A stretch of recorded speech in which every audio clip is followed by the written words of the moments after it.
All right. Is this recording? Well, some updates. I actually finished page 5. I got to the point where I felt that first panel was good, and then I just kind of went in and did the rest. I feel good about it. I got a nice mix of black in there. Black ink. Wait, where am I? And then I drew page 6, and it's in super rough format, but we're just going to do one panel. Panel 6 is where we have stepped into the second act. We're transitioning to basically the plan. And I wrote the dialogue, put the bubbles in. You got to put the bubbles in so you know how much room it's going to take. A little thing I learned from Evan because I did it wrong so many times. But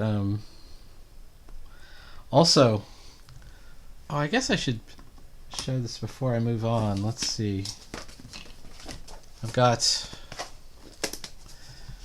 this is Inktober 2022. Did my Inktober for today. I think yesterday's might have been better, but I did a sort of an Alice in Wonderland kind of picture right there with the cards. Yesterday's was my Raven. And I've really been enjoying hatching since I've been going through that Alphonse Dunn book. There's a lot to learn in there.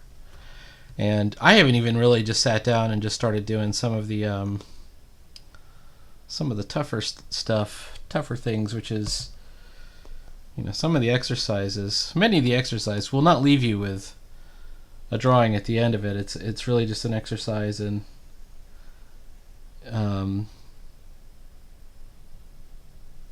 texture and value and stuff like that. And I've done a couple of them in sketchbooks, but I think I just need to go and knuckle down and do some more. I also I've been watching I think her name is Elisa Chung,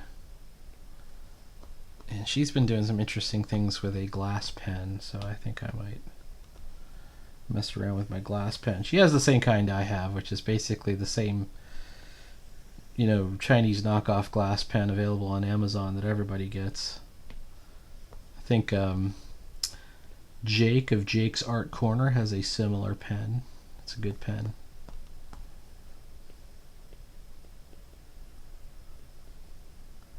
I feel a bit bad because, we end up with some of the same tools. And then he's like, yeah, this was not my favorite. So, like, we have the same Fude brush pen, and I don't think he likes it as much as I like mine. I don't know. I'll have to ask him.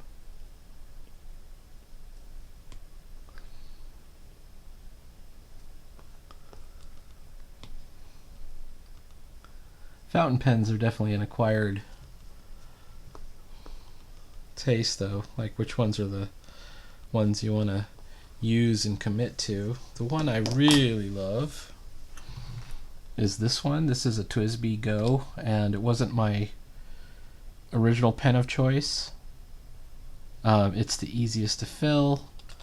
I fill it with nice Diatramentus Document Ink Black, a nice boring yet waterproof ink. I've got my two inks of choice here. I also like the sepia black. This brown ink here is great. But I also like playing around with the colored inks too. And what I was also watching was somebody with one of those glass pens, and they were I don't even know what's going to go on this background. I may have to mess around with it a little bit. But I was watching them do stuff with watercolor, which I thought was kind of cool, because you could dip your glass pen in watercolor.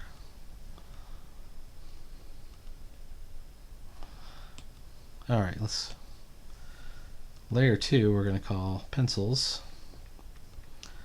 I just discovered the Northern Boys, Party Time. Highly recommend it. May not be for you. But what a great song.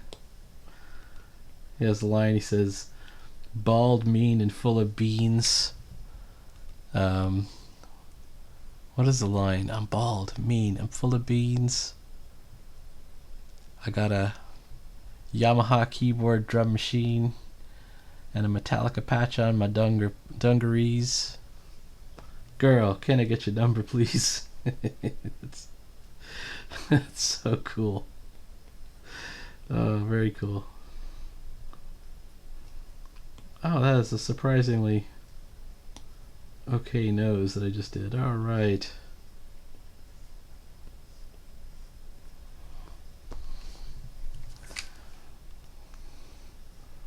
Sometimes you surprise yourself, you know, you've been doing the same character over and over.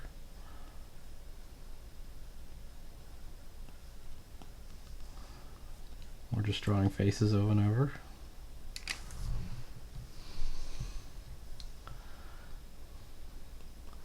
Often it's tough to go from the pencil layer to the first, attempts at inking. Gotta break the seal, you know.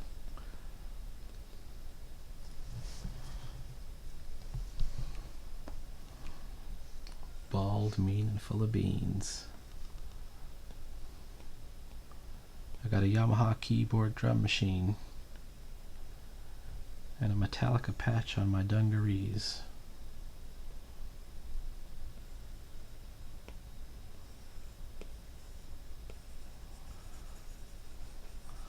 I like this big black spot on the front of the hat. I don't know what it is. Is it meant to be the actual color of the hat? At first I thought of it as a shadow, and then I started to think of it as a structural element of the hat, like it's a stain or something. It always looks good, so I've kept it.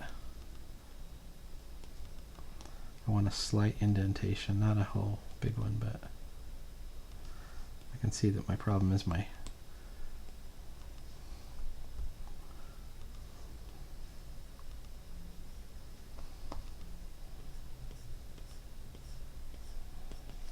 there we go.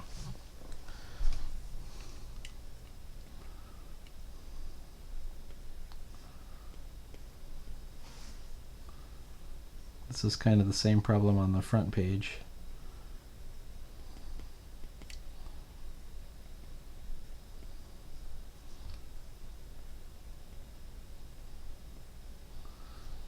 You want to get all the layers of clothing and so on correct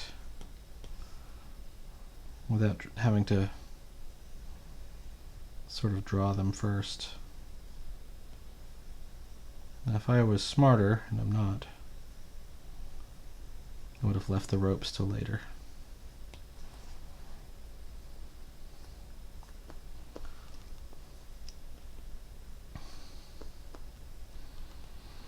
Alright, here's the danger that these characters are in. We've established that there's more zombies than there are bullets. They're being swarmed. They're trapped on the one side and essentially trapped, period.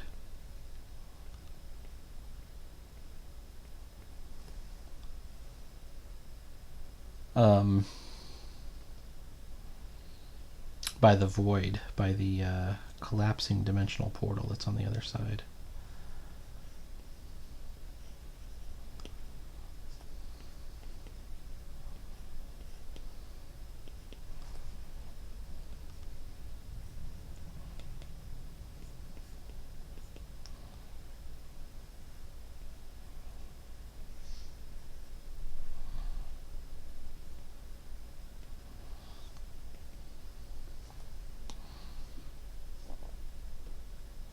I think my line weight is really wrong on this button. It's okay.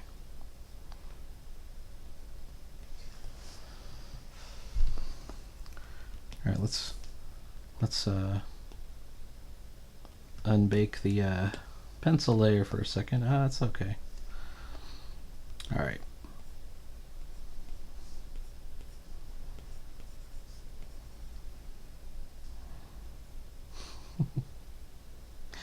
I cannot help but laugh at the Northern Boys. He has another song, or they have another song called Nobody Likes Me.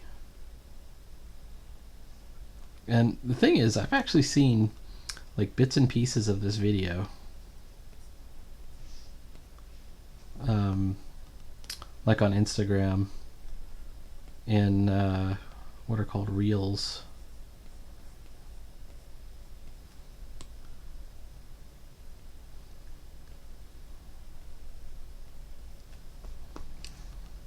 All right. And I never really investigated, because what you got are, it looks like well, basically the Northern Boys are sort of old guys rapping, and it'll show like one old guy is usually just like dancing, and it's so great. It's like perfect. Also, it's the most profane thing I've ever heard, some of the stuff.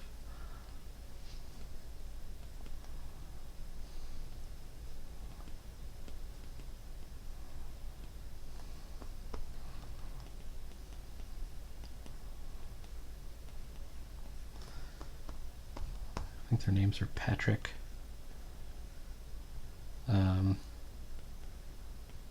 Baz and Kev. I don't know. I know it's produced by Will I Am. But I'm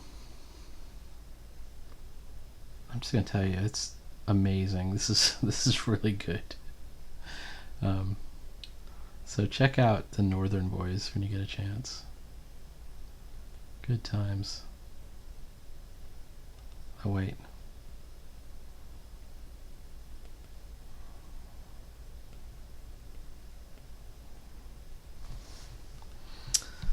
Oh, I think we need to make this the barrel of this revolver just a bit longer.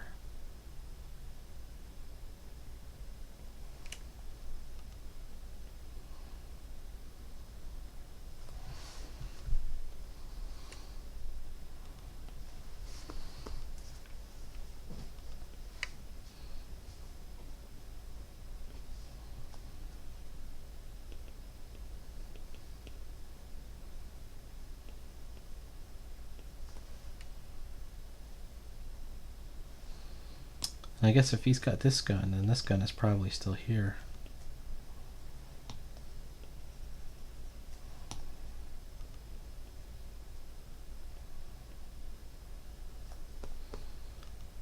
Okay.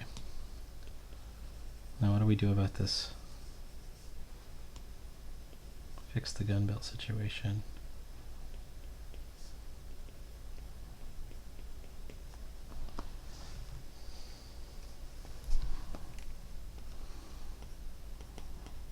I have a feeling we're going to end up in one of those.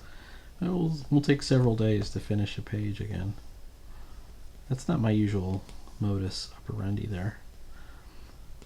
Although I don't feel bad about what I've done so far at all. I'm definitely not going to finish this over like a single day or anything. Okay.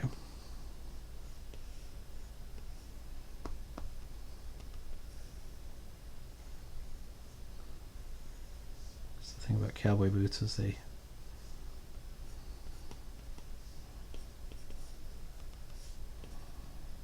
we go. They have this sort of forward tilted heel.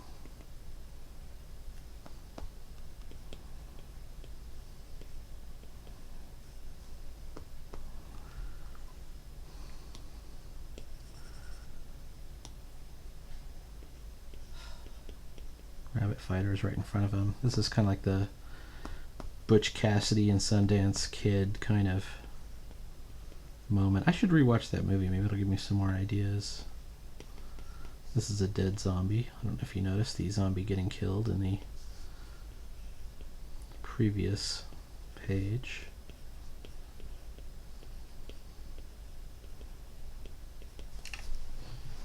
and then there was a second zombie. So one got shot. He shot one.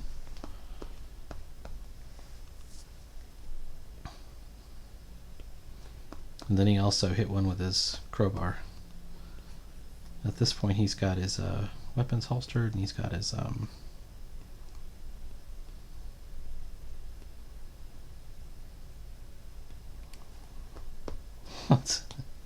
that would be weird if I did it like that. I guess I'll just do it normal.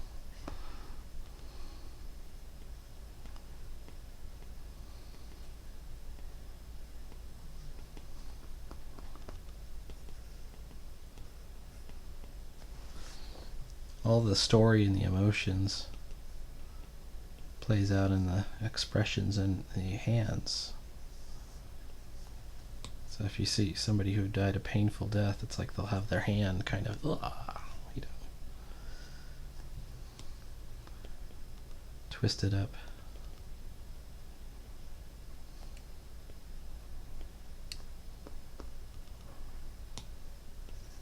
I don't think that one's working.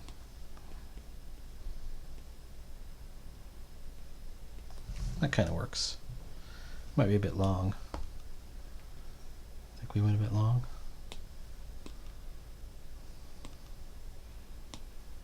Alright, let's...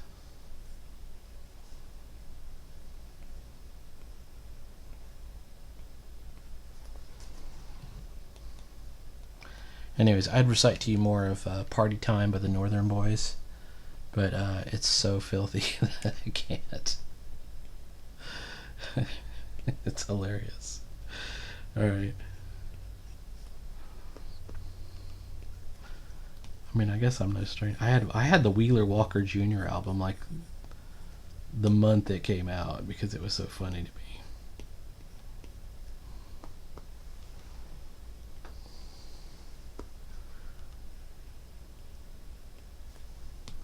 You guys like Wheeler Walker Jr.? Another acquired taste there.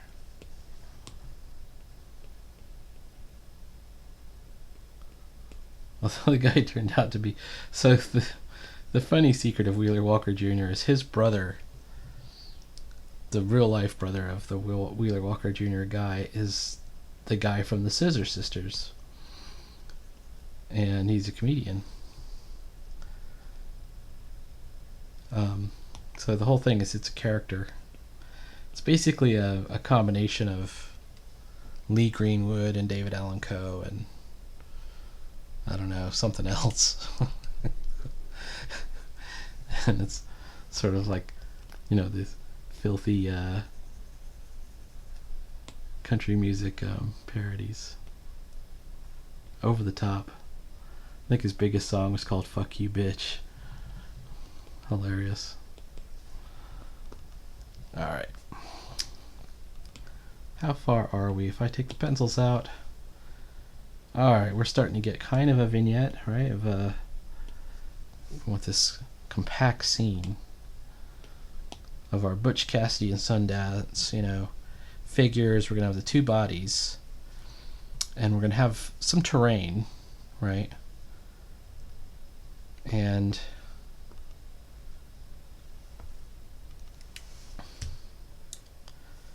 so he says, let's use the smoke grenade. And the plan is we're going to split up. But we use the smoke grenade, they won't know we split up. He throws it. And then this is an overhead shot. That's going to show the smoke grenade and all the smoke. And then he's running this way. And Rabbit Fighter will run this way. And then we're going to follow Rabbit Fighter for a while. And I had this really cool idea about Rabbit Fighter. The reason, you know, he's carrying this crowbars in his very first kind of soft rebooted appearance in the anthology of 2020, 2 years ago.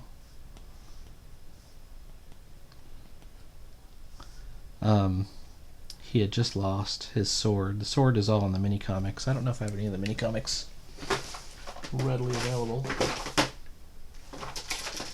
don't think I do. But at one point I had a bunch of them. And that's when I just started making comics. And then so the idea here, he had just lost his sword. He had to drop it over the side of a cliff to save himself. And that's, you know, part of my philosophy of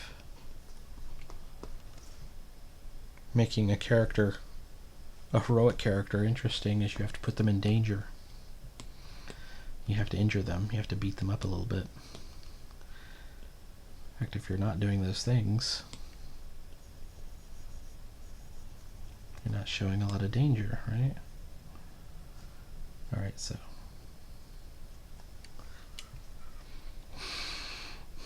I had, even way back then, he had dropped the sword in the ravine. He didn't have the time to get it back out before this portal was going to show up. In the same book, in a different yet related story, Gallows, which is this character, was wrecking the portal controller that belongs to Van Ruin.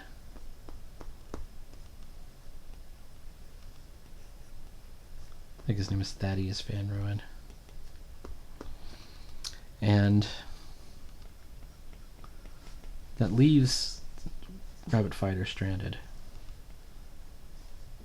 But at the same time, it eliminates a lot of the interdimensional dangers that had been caused by Van Ruin, and he's kind of like the Doctor Doom of this universe.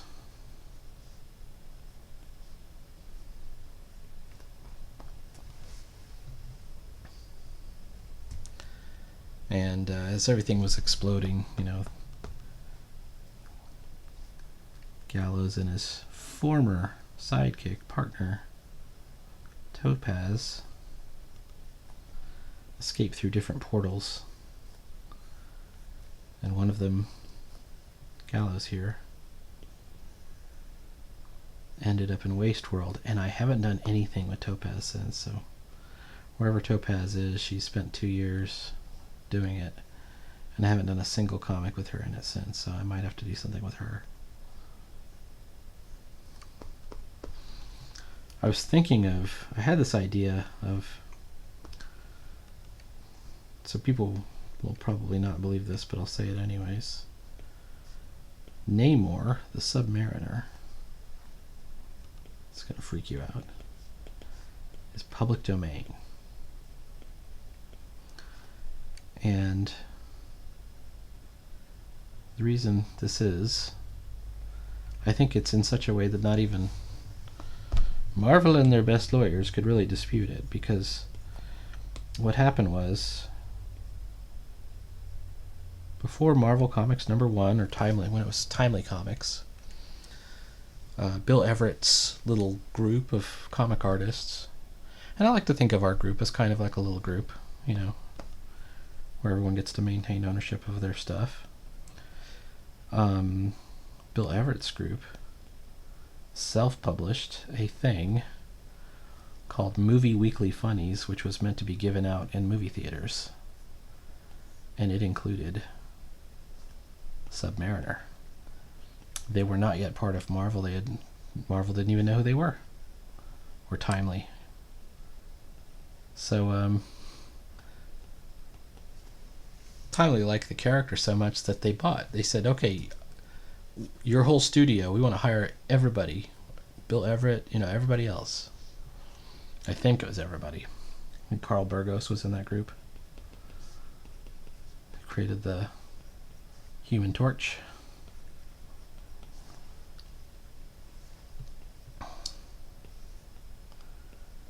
And they took the Submariner story, they added, I think, 2 or 3 pages, or 4 pages, I don't know, added some pages to it, and then they republished it in Marvel Comics #1.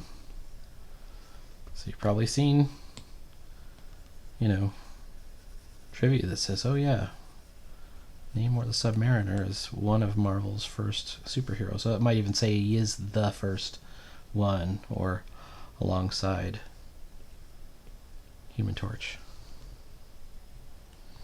But the way the law works is the copyright actually, since it went out that particular year,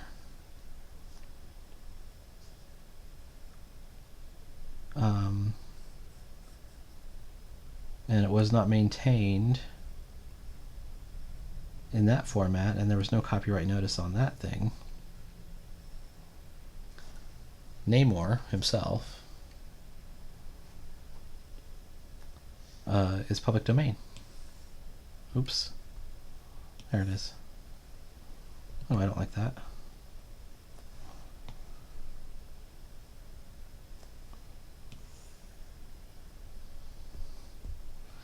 And you can look this up. Namor or Submariner or public domain. Oh, come on, man.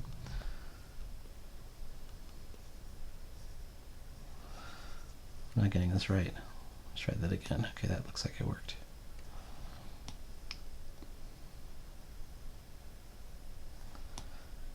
Marvel's own version of Namor would be derivative content based on the original Bill Everett version.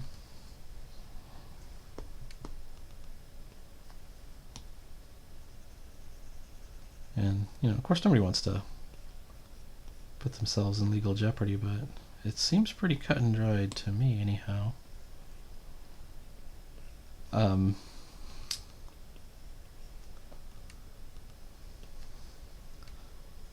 What I would like to do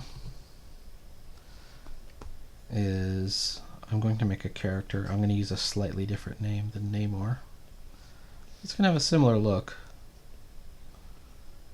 And so what I'll be saying is that my version is derivative content. It's got a different name, right?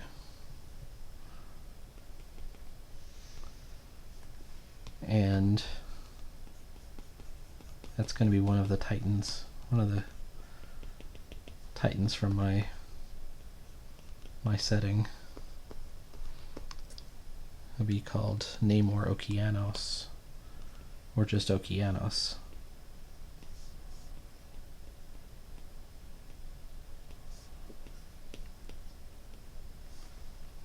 And it'll be different than the Marvel version by far, because, you know, among other things, I'm going to be really stressing the Roman origins of this character.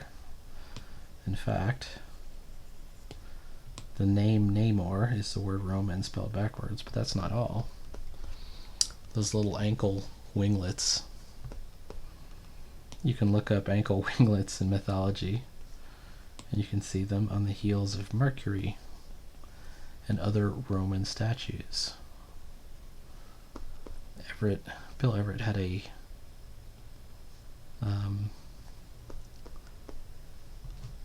he had a love of mythology. All those guys did. I mean, that was their fantasy. And so, whoops. I'm wondering, I'm getting a bad tangent here. I'm going to have to...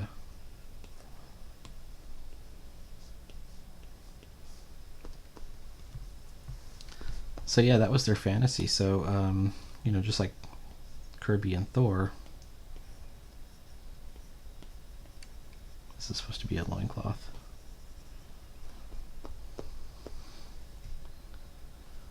The bodies are piling up. I think we're going to put one of those bramble trees. Oh, this is looking okay. All right.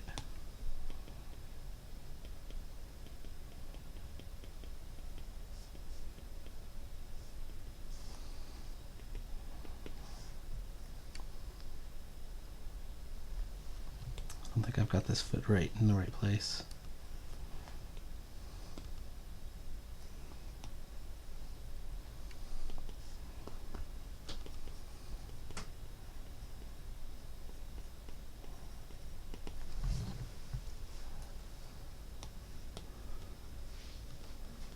But I think that would be cool. Be my own little personal tribute to Bill Everett, who I quite like. I have another tribute to Carl Burgos, one of Carl Burgos' lesser known creations. Carl Burgos being the Human Torch guy. one of his lesser known creations. Oh, he's got blood on the end of this thing.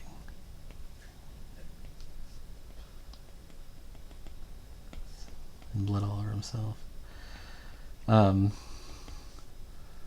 That's also indisputably in the public domain, is a adventure comic, sci-fi adventure comic called Air Sub DX7.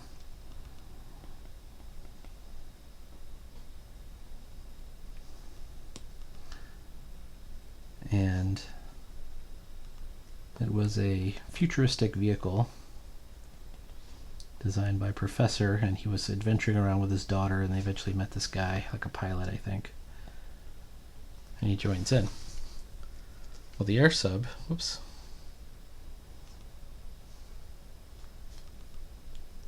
The same air sub, exact same one.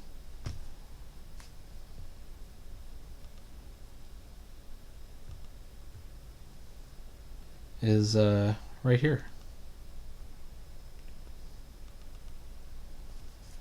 It's Corbeau.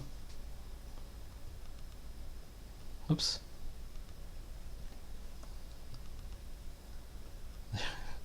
Air Sub DX. It's very subtle. This is also the reason it looks like this too. And that's the very first Air Sub DX. I don't know if I'm gonna do like when I do Vole 4, it's gonna have both of the Corbeau ones, even though it's an early one for me. This is a later one. Let's see, something happening during the there it is. There's a later version of it.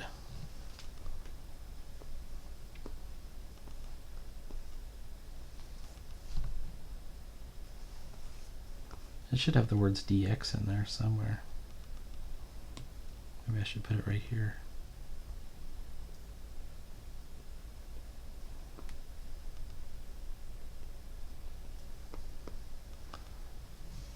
This was done earlier. Was it done earlier this year or late last year? Can't remember. Earlier this year, I went ahead and I did all the shading and stuff. Ooh, this is out of alignment here. Okay. So in that way, I have a little bit of all the old school greats. A little bit of Carl Burgos, you know, and a little bit of Bill Everett.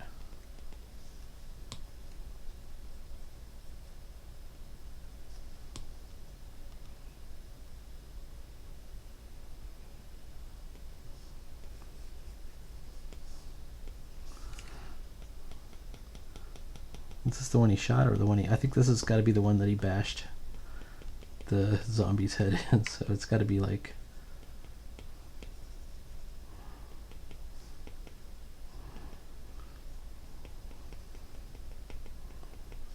I usually have a policy against excessive gore, so you know it's indistinct enough that we don't really see what's really going on, but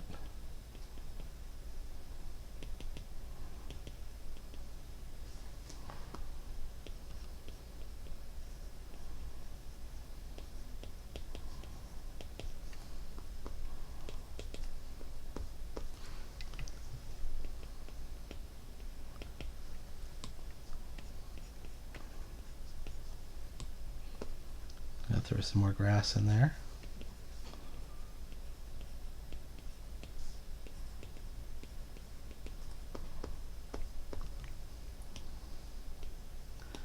Here's the other body. I don't think I have it close enough. Well, maybe it's fine. Maybe that's fine.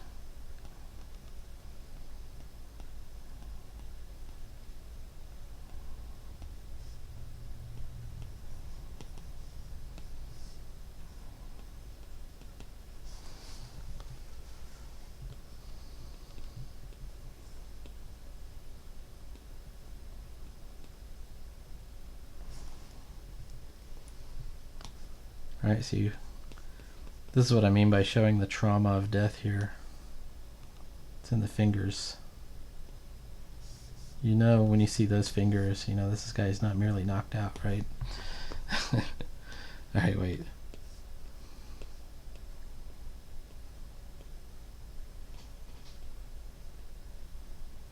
This was used really well in Stranger Things in the last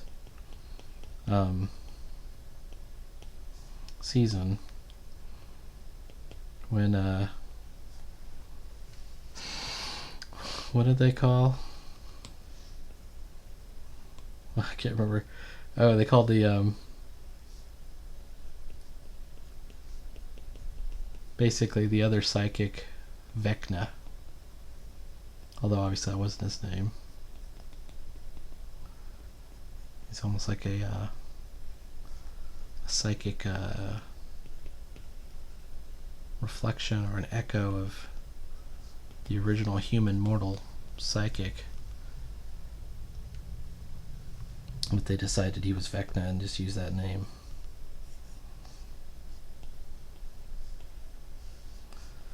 That's one of the most kind of cute things about the show is they kept translating, you know, these things that they were encountering into D&D terms. So the one creature, the Devourer, I would call it, they called it the Mind Flayer. Didn't look anything like a Mind Flayer, in my opinion. I said, oh no, that's the Mind Flayer.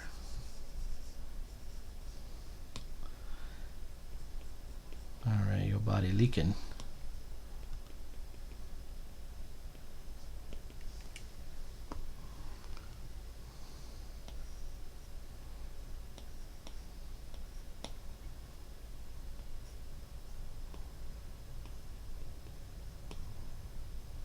I don't know what to do with his legs. I'll have to think about that. And maybe just kind of throw them behind. There's probably a way to kind of kayfabe it where it's fake enough.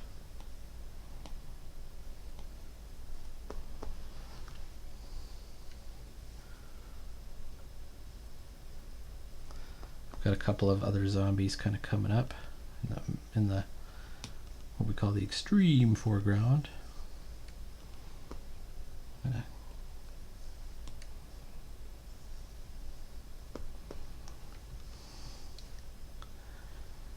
And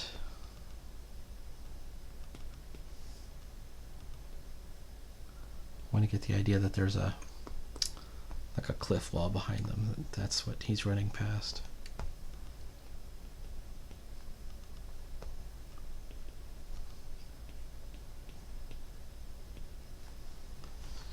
Okay.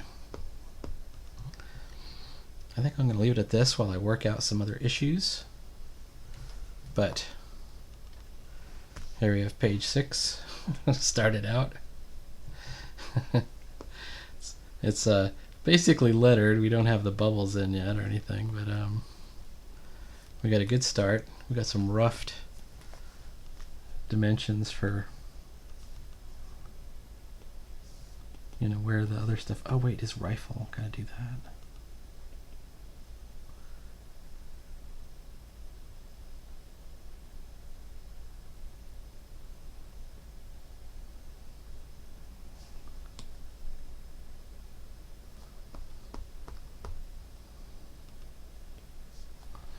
I shouldn't be smiling here. It's a little bit too psychotic. Hold on.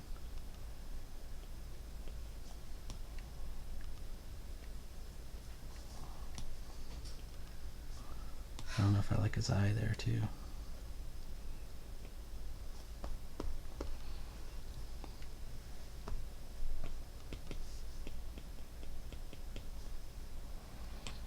Let's drop the pencil layer for just a second.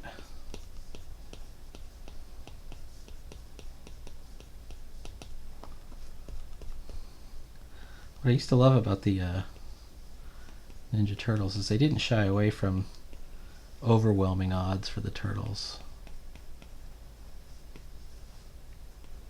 depending on the story. Like they put them in space pretty early on. I think it was like just like the first couple of issues. I think issue 4 they were doing the the dimensional travel thing with the one sorceress with the, she had like the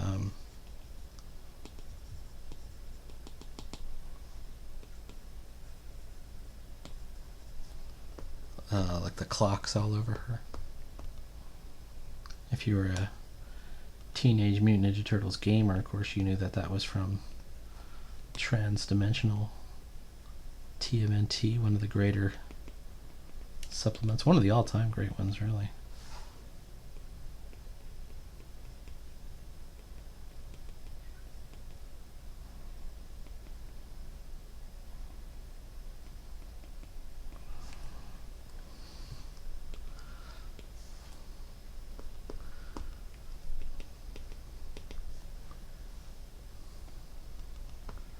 Is his head too big?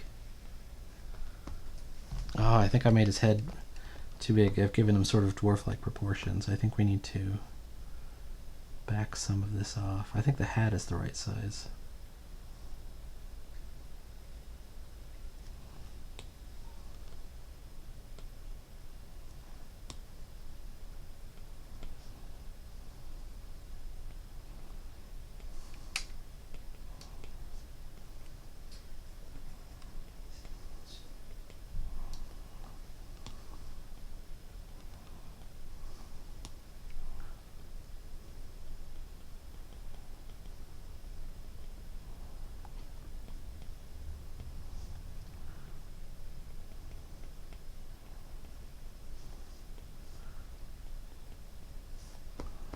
I think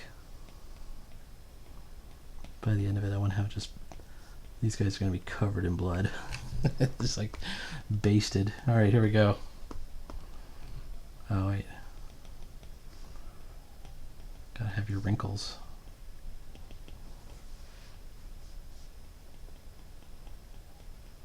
Okay, several things have to happen before the end of this comic.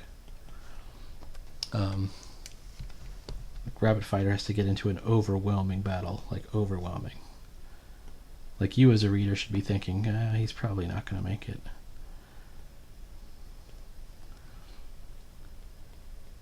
Gallows runs out of ammunition and has to resort to back to his grapple, which was his main weapon as a superhero. That will be kind of poetic, right?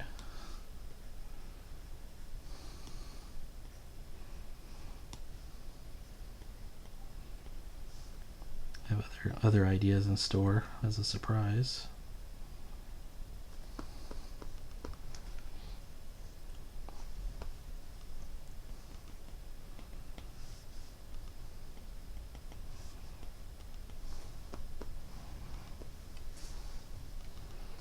And both of them sort of just drenched in blood. I wonder if I...